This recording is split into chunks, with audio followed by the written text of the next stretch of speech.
on, Mike. Okay, welcome. So I'm not used to being on a mic, and I can't sit still. That's why the panel had to rearrange the chairs, because putting me in a chair and making me sit still is a bad idea. You would not like it at all. And I've got some notes. I'll sort of keep to track, but not really. So my first question, because I like a lot of audience participation, because you're here to learn, you're here to share, you're here to collaborate. Right? So this is the idea of, hey, you came in and you got sucked in by the title. It's like, wow, right, they're going to tell us something great. We're going to know how to do something beyond RFIs. We're going to get attention. What are we going to do? Well, I've got all of these smart people in the room to ask, what should we be doing? What's worked? What's not? We have a great panel of feds who have the experience, and they'll tell you. They're very shy. The whole panel is quite shy, but I've asked them to drill down, reach in, find an opinion about what they like and what they don't. All right, so get ready, they'll tell you. So the first thing is, I want to ask you guys something. Anybody know if there's a difference between marketing and sales? Y'all think they're the same? Is there a difference? What's the difference? I'll put you on the spot. Let's go. I look at marketing as definitely a way to express your capabilities in different mediums, print material, social media, etc. Sales is more of an activity for me. It's the execution against certain requirements, responding to certain requirements. Very nice. Thank you very much. So with this gentleman, unsolicited, don't know you. You're going to come up to me afterwards and say, why did you put me on the spot? But you raised your hand, so there you go. Distinctions, right? So what are people looking for? What are they saying they want? What are you telling them you have? Do they match up? Distinctions are important. So some part of my lead-in is talking about distinctions in this space, right? We're going to have some questions about that later on. The other part is one of the things that I'm pretty much attuned to, we got a late start here, I'm going to try and make up the time, is timeliness. So some part of that is, I think my colleague Chris Lowe said, you know, what happened to the whole script? I mean, then he's like, oh wait, this is just going to be one of those Renner things. I'm like, yes, yes it is. But I am really attuned to time. And I know that we're kind of bunching right up against the lunch hour, so I will keep us on time. There are 3 major sections. We're going to allocate a certain amount of time to each one of them. We will ask for panel comments and feedback on those sections. We'll ask for input from you, and I will keep you on time. What that means is, I don't mean to be rude, but if you're telling me your life story, I'm going to cut you off in a heartbeat. So just let you know. The other thing I did is, even though I have an iPad and have all these cool apps, this is very effective because it will keep us on time. It will ding us when we're done. I don't need power for it. I don't need electricity. I don't need 16 people to explain how it works. Ding. So that's what we're going to do. I'm going to set the timer when we set a section. When it dings, we're moving on to the next section. That's how it's going to work. Everybody okay with that? If not, you know, I'm running it. So there you go. All right. Other part is presence, right? So what have you already picked up about me? Pretty high energy, little time sensitive, probably a little results oriented. That's called presence. I'm representing Dakota right now because who you see for my company is what we are. And if you got your people out there selling for you or marketing for you and they are not representing what your company is, you want to think about that, right? It's because you're out there, what are you saying? What are you doing? Is everybody that is representing your firm on the same page as you are? Right? Just a thought. All right, first section. Okay, I'm making up time, so I'm only giving us 13 minutes for this. Clock's going. Ready? First part of this is marketing. What it is how do I get noticed? Okay? How exactly do I get noticed? I'm like, hey, I'm a small business. You know, can you see me? I'm a woman in a small business. I'm a small woman that has a small, you know, what do we do? Right? What do we do? So some of the first thing I want to get my panel's feedback on is everybody says, give me the business card. So here you guys are. 2 variations on a business card. I'm going to try not to kill myself before I'm off that thing. Tell me, in your personal experience, in your best judgment, what do you notice about these? What do you want to see on a business card, right? So everybody's got it. I'm going to go down the safe way and see if I can not break my neck. Of course, I could have given them 2 of my own business cards. Just might as well use the opportunity, right? You all want some business cards? There we go. All right, so panel members. What do you like? What don't you like? What should be on a business card? Okay, it doesn't matter to me. Aha! Okay. It really doesn't matter to me. All right. I mean, it's just a part of a ritual of getting to connect with someone. And so it really doesn't matter to me. I've seen business cards where I said, ooh, that's a nice design. It did not lead to contract dollars. What? So, you know, it's a little bigger than that for me, you know. All right. So I want to use up too much. It does matter to me to a certain degree. I'd like to see your NAICS codes okay. because it helps me. What I do with these, I write down the date and the function on the card. And so the more information you give me, the less I have to write. And so it helps me to remember that way. So it does matter from that respect. You're very organized. No, the truth be told, I'm not. But it really does make a difference when I have a program office, I have someone, even a prime contractor, saying, I'm looking for somebody with, and if we have the NAICS codes, there are things that I can do very quickly, and I don't have to, timing, it makes a big difference for us. Thank you. So the NAICS codes help tremendously. So add those. You have all the other, you have, and I would say, you pay for both sides of your cards, so use them. And if you have certifications, why have them if you don't identify them? If you don't want us to use them, then don't say or sell yourself as that. But your card says a woman-owned 8A, it says that you have GSA schedule. All of that is important to me. Thank you. Chris, what do you look for? After all that, I get a lot of these in any given day, week, month, and so for me, I'm looking for what are the discriminators about you. A lot of folks who will use both sides, as you did very nicely, will have just kind of a generic checklist of items. You know, there's nothing there that distinguishes or makes me remember or gives me a hook. One thing very few people do that I like is actual QR codes. Let me go out and start pulling data about you. Give me something that's going to make me curious as to what's behind the card and the business. Thank you. Another thing that is, big and hot and cool and, neat is all the social media stuff. People've got blogs, there's Fed News Radio, there's industry events that people show up at. There's all this stuff. Again, personal experience.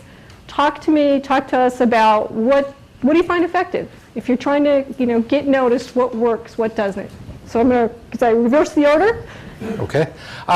Well, as it's not beginning, I work in IT security. So for me, when I'm dealing with a firm, I want to know who the people are that would potentially make up the team that I'm working with. So I'm going to look for sites that are, focused on the issues I'm working with. They're doing IT security. They're doing, particular types of operations. I'm going to look to see if I can map the people who are participating in those things, who are very active in those communities, to the team that's coming to see me or talking about the potential for work within USDA. I want to be able to know that I can, find people there. I do use it. It's the only way I can keep track of my kids. So I've gotten good at these things. And because I think for something that moves as quickly as IT security does, in terms of what the flavor of the day is on threats or hot new issues, it's the best way to keep up with who's actually doing the interesting thinking around those areas. Your perspective, Jeanette? I don't use it that much. That my staff does, though. And they have various ways to go out and find out what's out there and who's out there, what they're doing, and then they bring it to me. So that's an honest response. Another approach, absolutely. Mary? Okay. Well, in terms of the business people in the acquisition community at NIH, I would venture to guess that they are not using social media as a way of sorting through vendor capability. What I have observed, and not in my current role, but in my role as program director of NITAC, the thing that actually was what I consider to be most effective in terms of ramping up to establish a relationship so that you can do the show, okay, was, individuals who kind of understood the value of being a groupie. So you have an event. An event, act event, okay? And the CIO of HHS or Department of Agriculture is speaking. You want to be on the front row. okay? You want to be on the front row, you want to meet them. The first thing you say to them when you meet them is that you do not stick the business card out. What's always effective is that you compliment them on the effectiveness of their presentation and the good value that they brought you. Now you have their attention. That's the first time you got their attention, okay, because you said something nice to them. Then, through that very limited discourse, and it should be very limited, because if the speaker was well, then it really performed well, they will have a receiving line. So you want to be conscientious about the people behind you in his time or hers. So you want to quickly move, boom, business card, completed on the front and back. I'd like to get in to see you. I got something special, blah, blah, boom, move on. They're going to say yeah, they're not going to say no. And so then follow up, make it happen. Most effective, all right? The second thing of effectiveness, and I'll be quick, is how you utilize the capability statement. I've got boxes and boxes of business cards, but I don't do anything with my business cards. I'm not organized that way. I just collect them because I like to collect stuff. I'm a hoarder. But the capability statements, I read every capability statement that is put before me. This is how I get to sleep at night. And I can tell, and I'm not saying anything about your capability statement, but reading is very soothing for me. I like that intellectual experience before I doze off. And then I have very brilliant dreams. But I've seen capability statements used in a quite effective way, and I've seen them in a not so effective way. And now I have to cut you. And I knew it was coming, and so that's just a teaser for you. One more. All right, this is another recommendation we often get as a small business. We don't have any experience with your agency. They're like, why don't you team up with somebody? Team up with one of the bigs. They'll help you in. It'll be great. So I did. I teamed up with a big, and now they're right in front of me. And they're kind of big, and I'm kind of small, and I'm like, can you see me? Can you see me? How do I get your attention? Should I get your attention? Or are you going to slap me and say, I have no privity of contract with you, or something really officious, you know, like that? Right, that is official. I know, it is. So what do we do? Anybody? Yeah. Now we've got... I met with a vendor yesterday. She's hard, man. I'm sorry, you said anybody. Please, Jeanette. One of the things we do a lot is have counseling sessions, outreach sessions, where we invite the small businesses and the large businesses in. If you're working on current EPA contracts, whether you're directly or indirectly as a sub or a prime, it's good to know and to make sure that we know in the small business office what it is that you're doing. A lot of times people don't come to the small business office until they have a problem. We're your advocates, and so you need to know who we are and have us work for you. I can't do that if I don't know who you are, and if you're in the agency doing work, it's important that we know what kind of work you're doing for us and really, honestly, how it's going. And so then we can go from there. I like the dialogue, the piece, talking, giving us information about who you are and what your capabilities are. Again, your capability statement probably is the first entrance into the agency. So that will speak volumes. And you need to have more than one capability statement, depending on what it is that we're asking for. Make sure you address the mail. Give us what we ask for. No more, no less. Very nice. And I think we're going to ding. Ding. Ding. Ding. It's almost there. Ding, ding, yeah. Mary's in. Mary, you've got 30 seconds. Can you do that? Just a small point, met with a vendor yesterday. A vendor talked about the relationship between the parent vendor and herself. The parent vendor needs to sell the sub needs to sell the parent. Okay, so they need to know each other's business. Ding. That may or may happen. You know that, right? This is, Jeanette, let me tell you, this is a hard road. That's why I work for the federal government. I would starve to death. So it's hard. It is. But we start with sort of lessons learned, proven tactics, right, and just try to roll ahead. Okay, we're going to move on to the next section. And this is on a very nice segue from what you said, because you said, make sure you answer the mail. Know what we want. Okay? So our next topic area is, where do you hide those requirements? Okay, where are your requirements? We're looking, we want to know, so I'm setting the clock, here we go. And you know, Mary, I've heard you speak before, and you always tell me the same thing. Look at a forecast. And I look at your forecast, if I can find it, and I'm like, I know there's more in there. I mean, I talked to a guy the other day, and he said something about this, and now it's not there. Can you tell me all about this and so forecast? first of all, a little level setting. When you ask about the forecast, not you, but you, Mr. Vendor or Miss Vendor, it's kind of like the solution, you know, where everything is going to be gathered up and all the answers and all the roads leading to success and dollar bills are going to be there. Yeah, it's not yeah. the solution. It's a piece of a multifaceted solution and strategy that you put in place. Now, coincidentally, about 11:15 last night, Annette Owen Scarborough, I went up to the HHS forecast, and the button didn't work. And I read the little labeling there, and it says, oh, excuse our dust. Okay, we are rebuilding. So my forecast is not even up. But if it was, even if it was 30% complete, that's more than you'd have without going there. So don't look at it as the ultimate solution.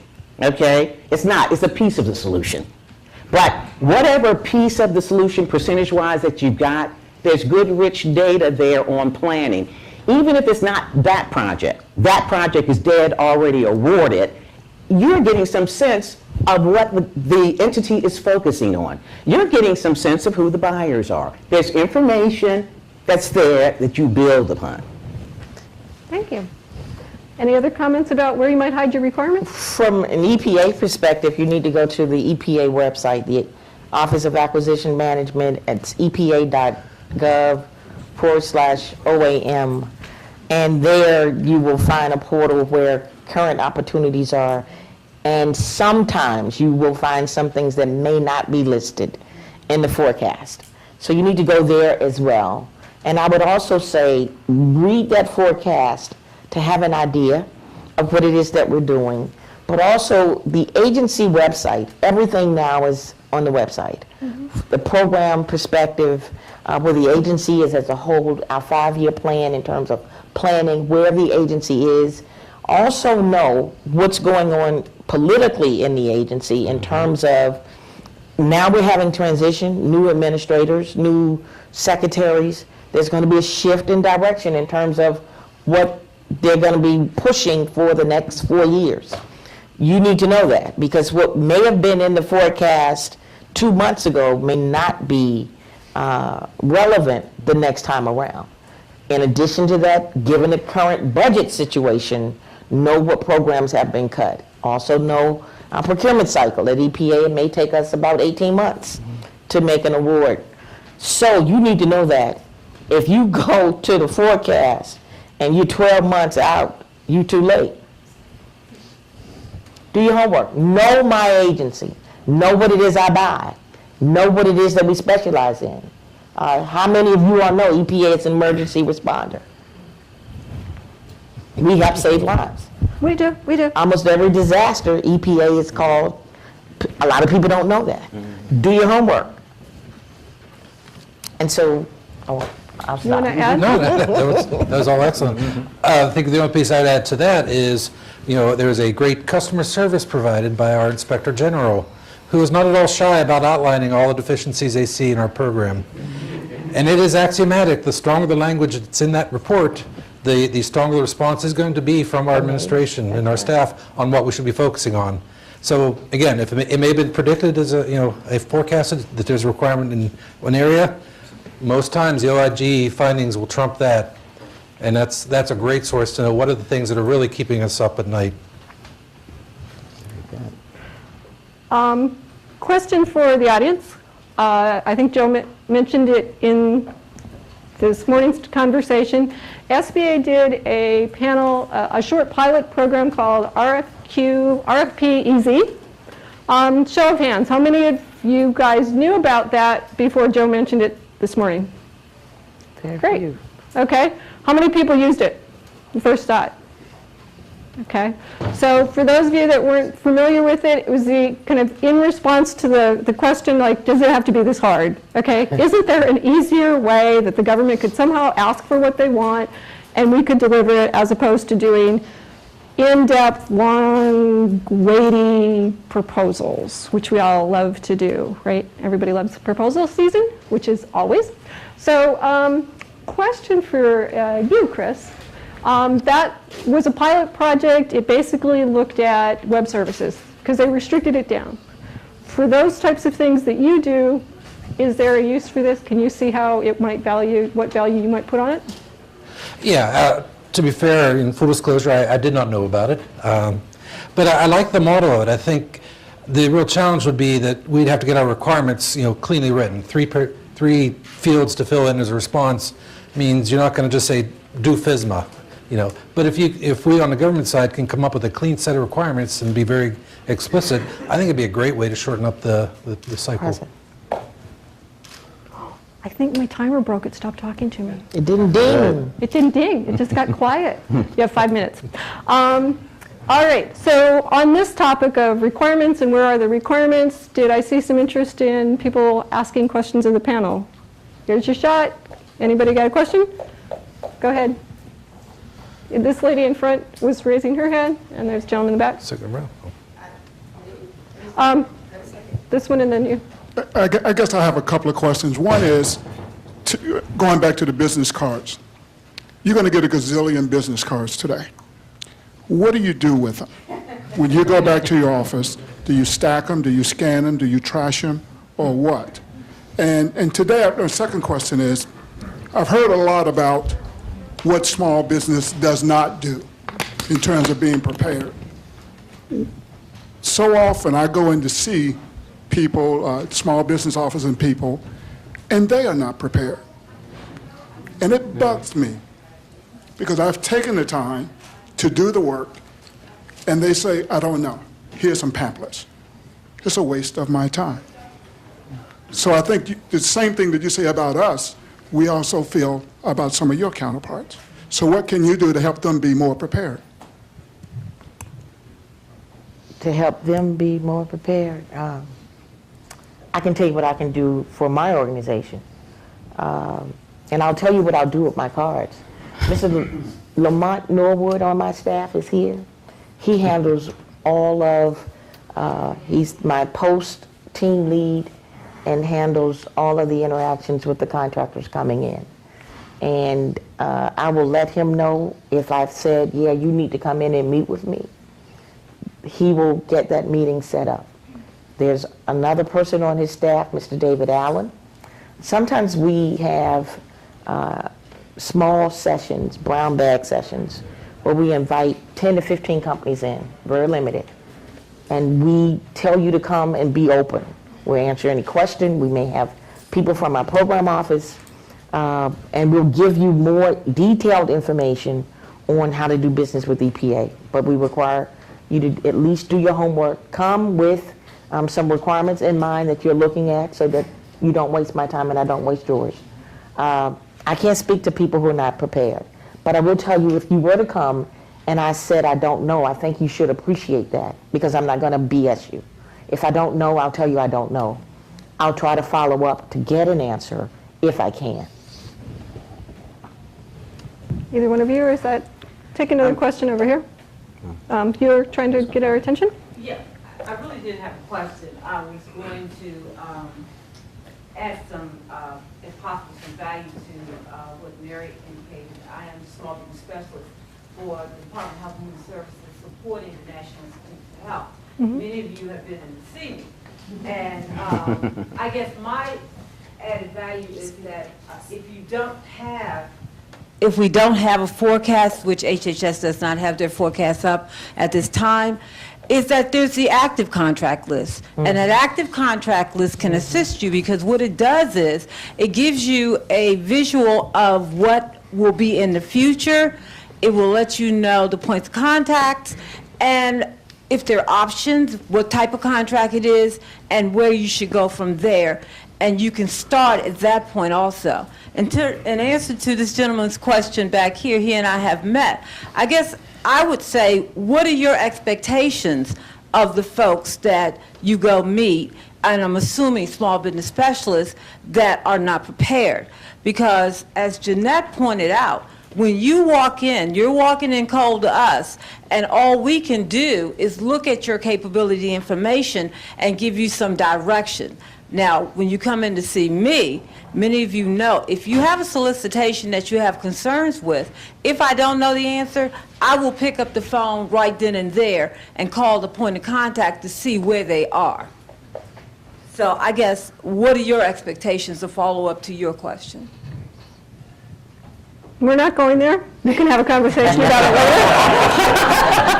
I can see where that would be a path we are not going down. That was next door, I think. Lori, let me say this too. And I'm moving on. EPA, along with several other agencies, are using FedBid Connect. And so you need to know that. Everything is supposed to be posted as mandated by the White House in FedBid's Ops. And so I'm assuming that that is being done across the federal government, and if it's not, you need to let us know. But those are places automatically. Now, I'm predating myself when we had the Commerce Business Daily and you had to read the paper, okay? Right. So at least from a more up-to-date and automated standpoint, those are some places that you can go. One more question? Sorry. So does every department have these times where they bring companies in to talk with them and interview with them? And then if so, how do you get on that list, or how do you kind of become part of that chosen list? For us, we have on our website, www.epa.gov/OSBP, we have a listing of the scheduled dates where we will have counseling sessions.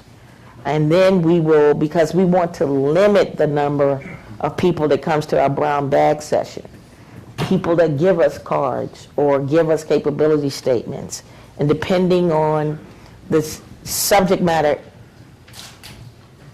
that we're going to talk about, if it's IT, then we'll focus on IT companies. If it's environmental engineering, then we'll focus on those companies. And that's how we do it.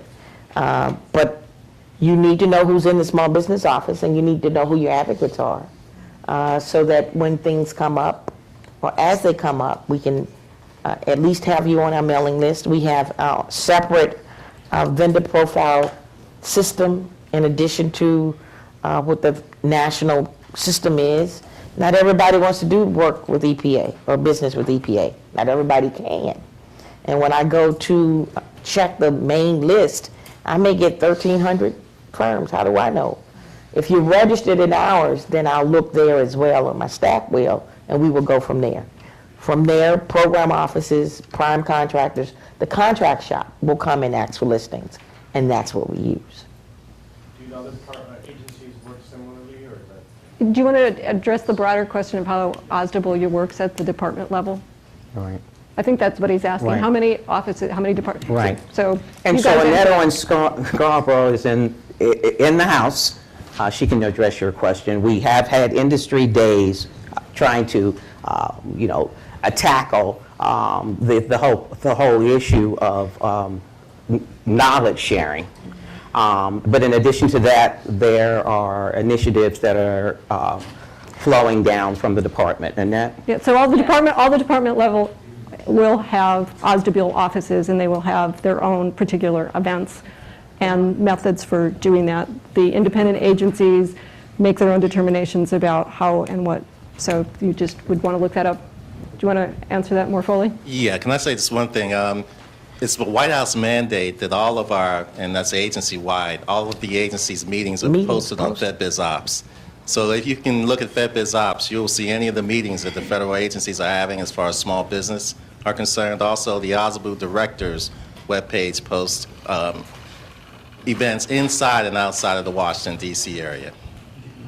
All right, I'm going to move us on. Sorry, can you hold the questions? We're going to go through one more section, and then we'll open it up to questions at the end. So our last topic, which was kind of on the board to get you in here, is RFIs, right? So is it really worth it to respond to them? What's the deal with RFIs? So kind of the first thing is just to level set us. I'm going to put Jeanette on the spot and say, can you give me a short difference between what an RFI is and what an RFP or an RFQ is? An RFI is a request for information. And a lot of times we use those when we're not sure or we need more information before we finalize or formulate the strategy that we're going to use in the agency. Your response is important, especially as a small business, because that helps us in determining which way the agency is going to go. So if you don't respond, and you can, you've lost an opportunity.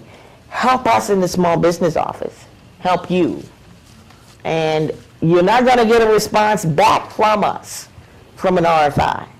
You will see possibly the end result as a result of what came into us in our final decision.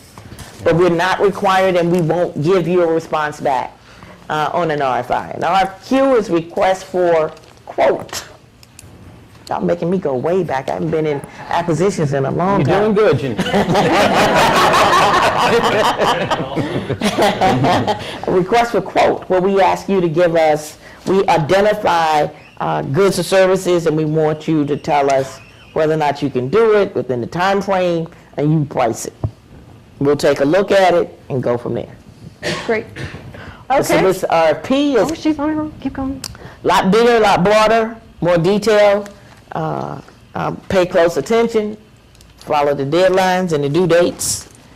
Make sure you have all your reps and certs. You can take that. Well, I just wanted to say, as it relates to RFIs, definitely the trend is on the upswing. Yes. And I don't know if you feel it, but we are serious when we're asking for the information. So do pay attention and do follow the script. And if the government imposes page limits, I was going to say time limits, be cognizant of those. But it's gathering information so the market can inform us on what direction to take, on what the expertise is, capability out there, and to some extent how to morph or develop our statement of work. But let me ask you, if you ask for 5 pages, but I really have got 10 pages of really good stuff, and you don't know me, so I think it's probably a good idea if I just give that to you? What do you think? No, you have to work it out. I mean, see, this is kind of like the nice stuff. I mean, there are so many things that I want that I don't get. I mean, and that's basically what we're talking about. And so we just have to work it out, or you have to work it out. The reason why we go out there saying in bold print, page limit 5, 20 pages or whatever, is because we mean it. We really want to exercise this information gathering in an efficient way. We see it being leveraged more and more in the context of indefinite delivery contracts. So it's fast, trying to get information in there for the program people so they can know whether they should be zinging or zagging. Because guess what? You all are the experts.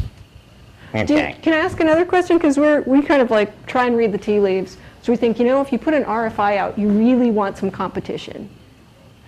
Is that a true thing? There's different reasons that you put out an RFI. Like? And the biggest reason is so you can inform your efforts, right? Your public service efforts. At the NIH, 80% of its dollar goes out the door in the way of funding grants, contracts, cooperative agreements. Our intramural research program is this big, comparatively speaking. And then the rest of the part funds my salary and a few people like me. The point I'm making is that you are our knowledge base. And so when we use RFPs, we are genuinely seeking your input, one level. Second level, who is out there? Forming our efforts about who is out there. And then, of course, Annette Owen Scarborough's favorite, how many small businesses, women-owned, veteran service disabled? It's all about informing efforts. It's rich information that we're waiting on. But we don't need 100 pages because, at the end of the day, we're going to either ask for a quote or a full-blown response to RFP. That's where we get all your juice.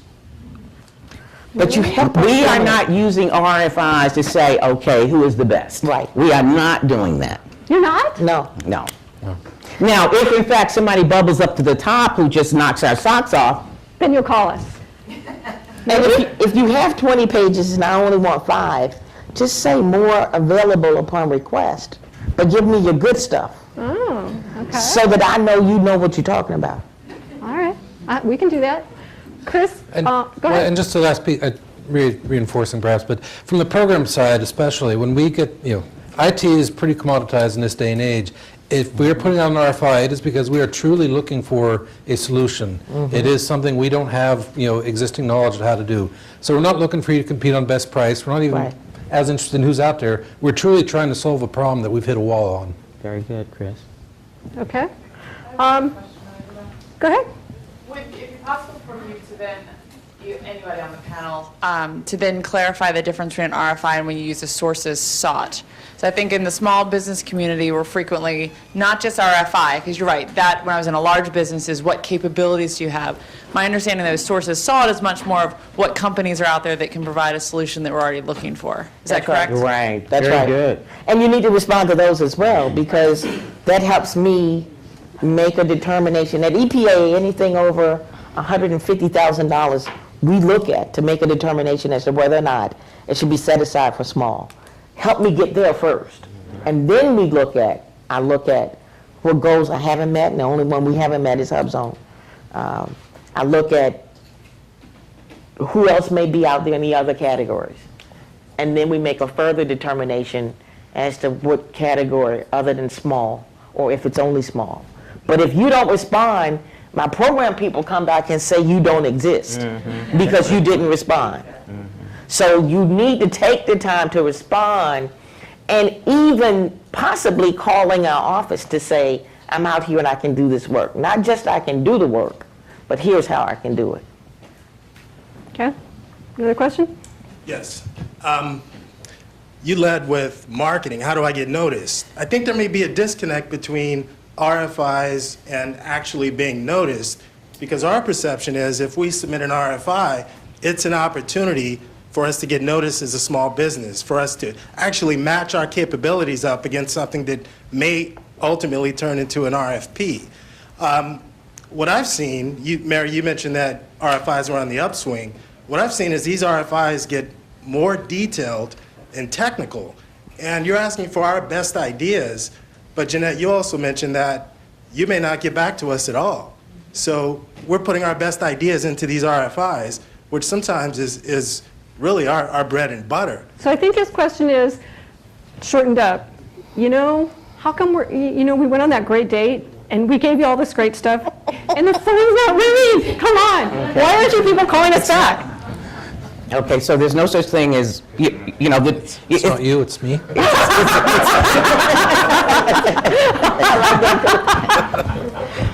I like that. Okay, so. But on this point, first of all, with regard to, the technical richness that may spring forth in your response to RFI, the public servants know what the rules are around protecting your proprietary information. Right. There's a difference between the government. Eric Coles is here, one of our premier CIOs. There's a difference between scoping out detail around an IT project, for an example. And we're not in the how-to business. We're in the performance-based business when it comes down to IT. Scoping that out and recognizing where the technology is and stealing your idea. So if you have proprietary information, you label your documentation accordingly, we're going to respect that. Safeguard it. If I could just clarify, maybe not as much afraid that my information will find an somewhere, but the cost of responding to our Right. Business strategy, you got to make some decisions. I don't think that we can look at anything that we talk about as being a cure-all. So when we talk about marketing, to me, if I went out there, I know what my strategy would be for marketing. And I would be relying I would be a groupie, and I would follow you around wherever you spoke. And you become very familiar by seeing me in the first or second row. Right. I would exchange that business card, which is, to the gentleman with the first question, a series of shoe boxes, okay, in my office at home. I do nothing with them except hoard them. But the thing is the capability statement, that entree and the richness of your capability statement that I do read and study, and I've got ideas about what makes for a really good and sellable capability statement. The introduction, and then what flows from there. You're going to meet three groups of people. One, people who have money. I have none. Two, people who have knowledge. I got a little bit. And then people who know people who have money and knowledge. I know a lot of those. So, it starts the journey. So you have to make a conscious business decision about where you invest your money. Is this the one to go after? Right. Because it may not lead to anything. It is information gathering. And you may want to call ahead of time to somebody like Lamont or somebody in the small business office and say, what's the deal here? What are you really looking for? Is this worth my time? And you're not going to chase everyone. It is a conscious business decision. I tell companies, if you're looking to, you can't sell everything. You can't do well at everything. But what do you do well in? And then how do you market that and how do you get that information out to us? Janelle, let me ask you a follow-up on that. So if you ask in an RFI, because this is great to have these experts here answering questions because we never get the answer, we just guess. So we've got 5 things, and you said, I want all 5 things right here. Can you show me past performance in all 5 things? And I got 4 out of the 5. Would you advise us to send it in on the 4 out of the 5? Say it's too long of a shot? Chris, you got an opinion? Or Jeanette's going to give her? I would say yes, because I don't know in terms of the total requirement, how it stacks up in terms of what it is that we're looking for. So should I say some areas may don't outweigh know? the others, Partner. I'm telling you. and you can't have Collaborate. all of them. But what you bring to the table at the end of the day, if you have a partner that will shore you up in that area where you're weak. And the other thing is, it's okay to say I don't have it. I prefer you tell us you don't have it, but you can partner with somebody who does. I win. Or fake it. And then after you get it, then you get concerned. What am I going to do? Chris, you're shaking your head. You've had experience, success with... I actually like the fake it answer, and I'll tell you why. Because That's going to have different people. if you just leave it blank, then the screening process in the procurement shop can easily kick that out. Give me something that's going to get passed to my technical review on the program side, and then we can look at it and say, okay, well, this is really worth looking at for the first 4. Okay, here's a third option for you. Okay. And if we're talking not capability statement, not RFI, and we're talking the RFP world, you got to meet all 5. You do that. This is a collaborative environment, guys, we're living in. If Joe, was Joe Jordan here this morning? Yeah. Okay, so I'm sure he talked about strategic sourcing, all roads leading to that. So everything's being grouped. Right. And meshed together. They're mashups. And so we need to have mashups among the vendor community. Get those holes plugged in. Okay, ding. Ding. It stopped dinging. Good. Need more technology. I need more technology, clearly. Okay, well, I'm going to take a couple more questions for the audience. This guy in the back who has a cat. Wait a minute. You got to get the 4. I got it. Short, sweet, to the point. Yes. Okay. So I work for a large company. I do look for small business partners, ones that have agency knowledge or capabilities. Your EPA list of all the small businesses in EPA is wonderful. I would love for everybody to have that, because otherwise I'm going on FBO and I am guessing at who is small business, and I do that weekly for certain things. So I thank you for that, as I'm now looking to compliment everybody. So thank you, Jeanette. You're welcome. I remember that. Mary, I do like But I your only outreach got 2 weeks sessions. to Y'all go. do great at HHS. My other thing is, in with the RFIs, we have noticed an increase in that, but they come up on CIO, large business, CIO, SB30, small business, ITES, small business, Alliant, small. We saw one. And yes, we make a conscious decision, but I would love to understand what's the thought process, because that's where we're looking to partner. What are y'all deciding on those different vehicles? So you're asking, the question, if I get, is where do you put these RFIs? What decision criteria do you use about where you put them? What do you mean where we put them? I'm sorry. Well, because I'm seeing them on all these different Okay, vehicles. so the thing is, I think that it's a great marriage, use of RFI and indefinite delivery vehicles, and all of those that you mentioned are. It's a streamlined process. When your program person, first of all, when we talk about these GWACs and multiple agency contracts, we're talking about vehicles that have a healthy number of vendors that your program people may not be acquainted with. we also talking about vehicles that, foundationally, those contractors are in the business of marketing just to keep those vehicles, efforts pumped through those vehicles. So it's always educating and informing. And so oftentimes they are utilized, perhaps to some extent in the sense of a source of sought, so you can inform the program office. You may want to convince your program office, for an example, to use an NIH CIOSP3. But they're saying, well, what is that? Okay, can they do it? Can they offer the commodity IT solutions? And so let's go and get you some information so you can see what they have to offer. So it is information gathering for the purposes to inform, I would say, predominantly. The same one is on all vehicles. Now, I can't speak for anybody but NIH. Not necessarily so. So, Couple questions in back. Yeah. Hi, my name is Kerry Vereen. I have a quick question. In the past, I've seen RFIs, and if you didn't respond to the RFI, you didn't get a chance to see the RFP. Do you see that continuing to happen? I think that's very restrictive. I think so too. I think that's against the law. All of them are supposed to be posted. That's the law now. I think responding to RFIs is a great way to market to an agency and kind of see them open their kimono a little bit. But there's this one agency I look at, when they post RFIs, they're always like, please do not email us questions, or please do not, call us. So what would you recommend in terms of follow-up? Because I believe in following up consistently with a customer. What would you recommend in terms of outreach to that agency? Are you a small business? I used to be, but now I'm large. Oh. If you were small, I tell you, come to the Oswald office. And we can find out possibly what the agency is doing. If you're large, I would assume you have points of contact.